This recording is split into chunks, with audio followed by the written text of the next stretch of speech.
I mean, what a hockey game. What what a hockey game. The Edmonton Oilers steal game 2 in Vegas after stealing the first one. Look, I'm going to be completely honest with you guys. I kind of was projecting Vegas to bring their A game and put up a huge fight and make it difficult for the Oilers. I'm not going to lie to you. I thought maybe the series was going to be tied. But holy smokes! I did not expect that game. Look, whether you're a Vegas Golden Knights fan or you're an Edmonton Oilers fan, that was an electric game. It started off somewhat similar. Vegas got the first goal. Then the Oilers kind of outscored them. Second period, the Oilers scored 3. Vegas scored 1. Then Vegas scores 2 in the third period. Then Oilers score 1. And it's all tied up, and we're going to overtime. There's so much drama. There's so much build up. Before I even get to overtime, let me start off by saying this. The Edmonton Oilers started this game the way they should have. They played very, very well. They were containing those Vegas Golden Knights.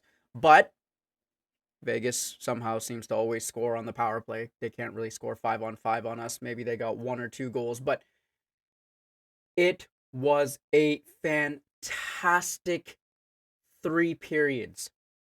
Now, there were a few questionable calls. Calvin Pickard probably should have been a goaltender interference. The guy fell on Calvin Pickard, but like a gamer, 6-0, I might add, Calvin Pickard. So there should be no more conversation. Hopefully he's not injured, and we have him for Saturday night's game in Edmonton. But 6-0, he had that dog in him. He fought through that injury, or fought through having a guy fall upon him. You can see him wincing in pain, but that man battled through, and those Oilers battled for him. The only thing I really want to talk about, though, is that overtime period. 2 reasons. Number 1, Nicholas Roy, or Waugh, or whatever you want to call him, George Peros, please. I know he got a 5-minute penalty, major. He got thrown out of the game.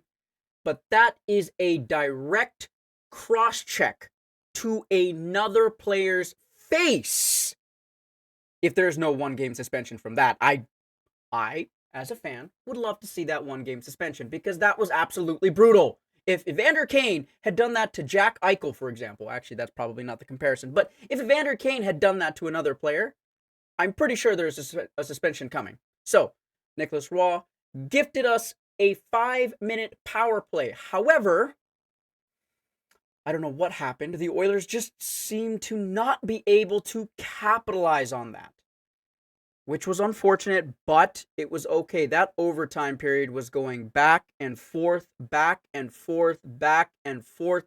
I was on the edge of my seat. I was nervous. I was terrified. I was scared, but I believed in the Oilers, because there was chance after chance on both ends, whether you were an Edmonton Oilers fan or an Edmonton Oilers player or a Vegas Golden Knights player. But Calvin Pickard shut the door. Adin Hill shut the door. There were posts that were hit respectively by both teams. Ultimately, I thought the Hyman shot was going to be a goal, but unfortunately, it just post and out. However, McDavid and Draisaitl were held pointless throughout this entire game, and we needed, the Oilers fans, you know this, we need McDavid and Draisaitl to at least register a point, and then we're going to be okay. And guess what? They registered a point on the most important goal of the game. McDavid walks a flat-footed Jack Eichel, creates a 2-on-1, and passes it over to none other than Leon Draisaitl with that beautiful one-timer in the back of the net, out of the other side. That's how they do it. They stole the game.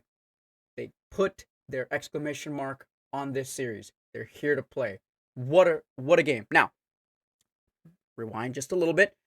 There might have been a missed call on the Arvidsson trip that sent McNabb into the boards. Now, as an Oilers fan, I'm hoping that McNabb is okay, because it looked like he took a pretty hard fall into the boards. Shoulder, Ouch. Hopefully he's okay.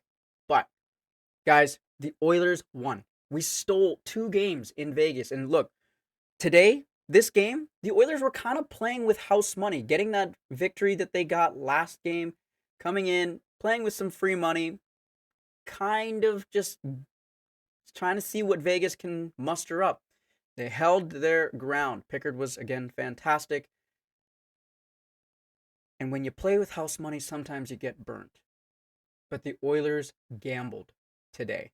They gambled and they got that victory. So now, Saturday, they're going to come back to Edmonton, which is, I'm pretty sure, going to be a rocking barn. I'm confident it's going to be boisterous in there. We're up 2-0. Now, what we've got to learn is from the LA Kings. They were up 2-0. Very confident. Yes, they won it on home and they came to Edmonton. Everything just changed. But Vegas is now down 2-0. They are going to be hungry. They're going to push the pace. The Oilers must settle in. They cannot be coming from behind. This is an absolutely important Saturday game that we could take a potential stranglehold on this series and see what happens. I'm happy. Words. I'm at a loss for words because, like I said at the beginning, I thought that the Edmonton Oilers were probably going to lose this one. It was probably going to be a split. You guys all have seen my previous video. I thought that this was going to be most likely a 6-game series. I still think it's going to be a 6-game series, but I'd like to hold hope that it might be a 4-game series for the Edmonton Oilers. On that note, I'm going to go to bed. I'm going to rest easy. I'm going to rest happy as an Edmonton Oilers fan. And I'm going to thank you guys for checking in with me while I do these videos. So, without further ado, I will catch you guys on the next video.